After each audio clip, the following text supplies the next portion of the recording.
Recently, I have been getting some questions from viewers and people on Reddit about feeling bad.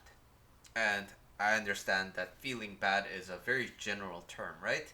And feeling bad comes in a few different categories. Number one is sort of chronic feeling bad because of past experiences that have latched onto your memory. And then another kind of feeling bad is feeling bad because of certain things that happened recently. So these things may hit you also at the same time, right? So as you can probably imagine, feeling bad doesn't feel that good. But oftentimes, we rely on external conditions to change how we feel. So, for example, I got slapped in the face and I feel really bad. So, in order for me to feel better, what do I usually do? Number one, I need some time to pass. Because why? Time usually heals all wounds, right? Why? Because I get to experience other things. Number two is because I'm here, this elicits a reaction inside of me. And now I'm mad, and this feeling wants to resolve itself. So instead of me getting hit once, now I want to slap you 5 times. And if I do that, my anger is out, and now I feel somewhat better. So kind of reciprocating. Another option is like, oh, but suppose it's a really big and powerful person who slapped me, so I can't slap them back. So what do? Um, I can do other things, right? Kind of drink my problems away, or get high, or like try to eat something really, really delicious, trying to kind of overload my brain with dopamine. And so this is more or less how we deal with feeling bad. We wait for things to happen, or we go do things that we are going to layer on top of our feeling bad. But the thing is, suppose I have a leak in the water supply, right? And the water is dripping. And I can clean up the water mess for an eternity amount of time. But as long as I don't fix the original leak, I'm gonna have to continue to do that all the time, right? So, this doesn't mean that ignore the puddle on the bottom while you do the deal with the pipe issue. So I want to give you more or less kind of two approaches that you can deal in terms of short-term feeling bad and long-term feeling bad. So, short-term, something you can do, especially if you haven't done any of these before, is somatic work. So, on my YouTube channel, there's a when you click my channel profile, you see this 3 techniques to get you out of any negative emotions, right? And so, I'll give you a quick overview. The first one is holding on to an object that you can have in one hand. So you're feeling bad right now, and you stare out into space, and then you pass the object left to right and left to right and left to right and left to right. And as you do this seems very silly, right? But it's a somatic technique that when you focus on this activity it doesn't even have to be that long, like 30 seconds or 1 minute, you get to experience this kind of a brain loosening the grip on what you're feeling. Another option is this: as you're saying what you're feeling bad, feeling bad, feeling bad, feeling bad, feeling bad, feeling bad. This is also a form of brain overloading because number one, your peripheral vision is on fire because things are like moving here, and your language center is being overloaded, and you're kind of making the word feeling bad lose its meaning by repeatedly saying it, so it kind of feels weird inside of your brain. That's another example. And the third one is like something I call something that's called emotional freedom technique, EFT. And then these techniques can give you very, very immediate short-term effects of not feeling bad. But like I said, right, when you're not feeling bad because of this, it doesn't really take care of the original leak. So, it's important to when you do these techniques, make sure to follow it up with an action that you would do if you weren't feeling so bad. Okay, so for example, I want to go lift today because I haven't worked out in a while, but I don't know, I'm feeling too bad right now. Okay, so I do EFT, right? And then, oh, okay, suddenly, like, I feel a lot better. Oh, all right, time to doom scroll. Don't do that. Go to the gym, go do the thing that you were going to do if you weren't feeling bad. If you don't know what that is, probably a good time to think about what would I be doing if I weren't feeling so bad. Okay, long-term solution, right? Long-term, it's very important to deal with the issues that are causing you to feel bad in the first place. But there's different flavors to this, and that, let me open up Paint real quick. Okay, so long term, this is just a quick summary that I drew up for the short term. But for long term, right? It depends on this branching path. And what that is if this feeling bad has become a chronic part of your life, this means you are mentally and clinically classified as being depressed or having complex trauma. You have to recognize that even though on the surface, right, you may look all well and healthy, you may be physically doing good, but inside of you, the heart and the mind has holes in it. It needs healing. So, the thought exercises and the life coaching that I usually talk about in this YouTube channel is not necessarily going to land on you when you are actively in being ill.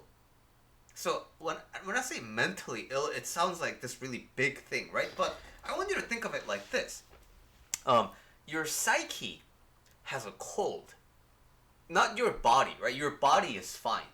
But your psyche has a cold. So when your psyche has a cold, right?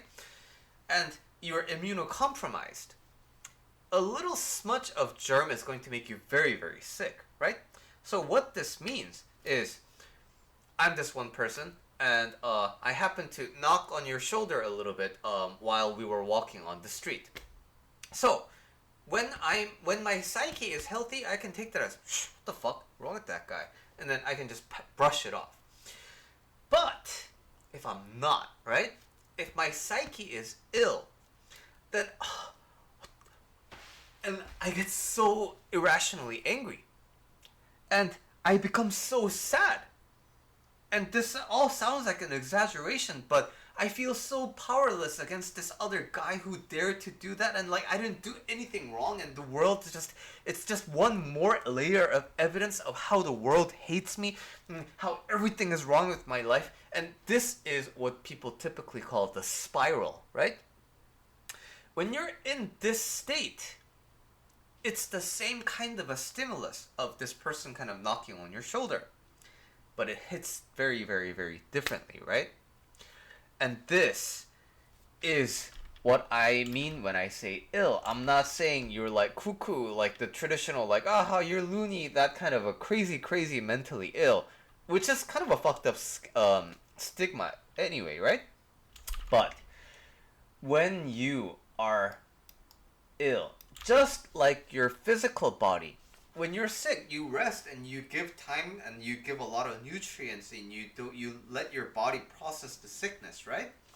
Just like that, this is a very good time for therapy.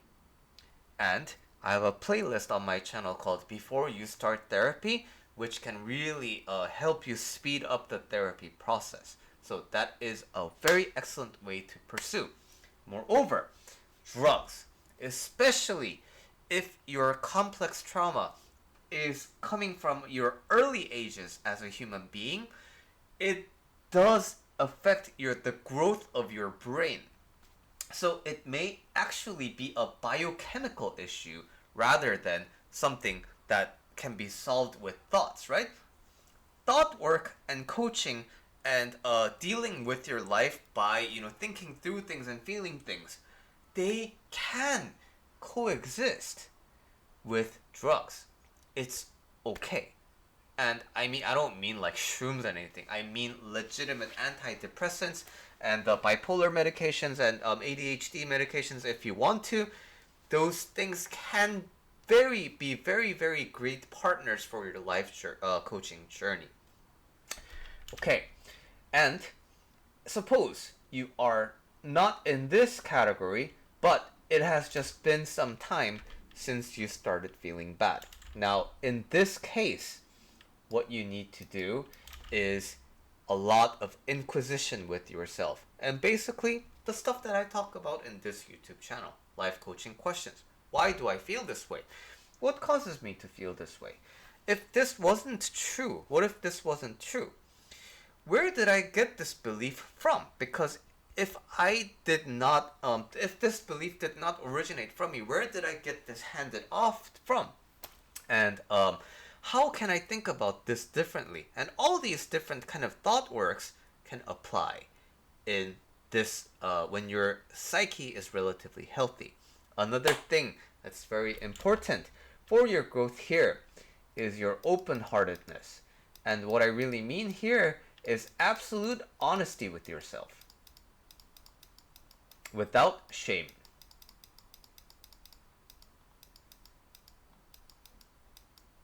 So, suppose you don't do something that you always say you want to do, right? When you beat yourself up because like, oh man, I'm such a procrastinator and like, look at this shit, like I don't do anything and blah blah blah blah. Okay, so that is being honest with yourself, but not really. At the same time, you're shaming yourself, right? So what actually heals compared to, man, I keep saying I want to do all this shit, but I don't. I'm such a lazy ass and I don't know how to do anything. Compare this to, you know what? The only reason I want to do this is because I want to look cool in front of other people in my school. And I want to have a talking point. Because I never feel like when I'm in a group of people, I'm never really recognized for anything. And I want that. I want other people to be like, whoa, Billy, that's pretty cool. And I want to be the center of attention sometimes, and I want to feel like I have something important to say.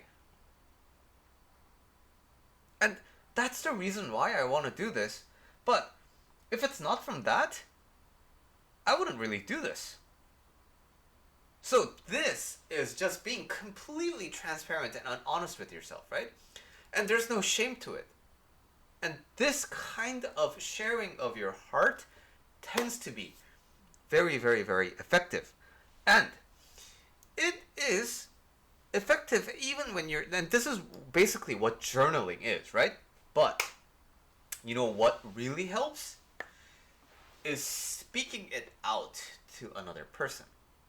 And I cannot emphasize this enough. It's so subtle and it sounds so trivial. But the more you do this open-hearted communication with other people, the better you will feel. But what's the downside of this? Other people can be like, oh, you're such a negative Nancy. Or like, why do you always have to be complaining? And like, I don't think like that. I think you're being unreasonable. Like, why do you think like that? Just don't think like that. So other people can interfere and make you feel worse, right? Of course, you can deal with that with life coaching. But suppose you're not at the stage where you want to work with the coach. It's important to have like the safe space, a bouncing idea of having to talk to someone, right? So for that is why I have this YouTube channel. So just join my Discord or leave it in the comments or email me at billyandjulylifecoach.com. Just say, hey man, I just want to talk to you for like 5 minutes and I just want to open my heart. And cool. We'll just get on like a 5-minute Zoom call, and then we'll talk about like how you're feeling. I won't say anything. I'll just be like, "Thank you for sharing," and then we'll hang up. So these safe spaces, I think, to open your heart, I think is going to be something I'm working more towards, and for that, I would love your participation, and I would love your input on how to make the most viable space for something like this. Alright, well, I hope this video helps you in your feeling bad journey, and I'll see you in the next video.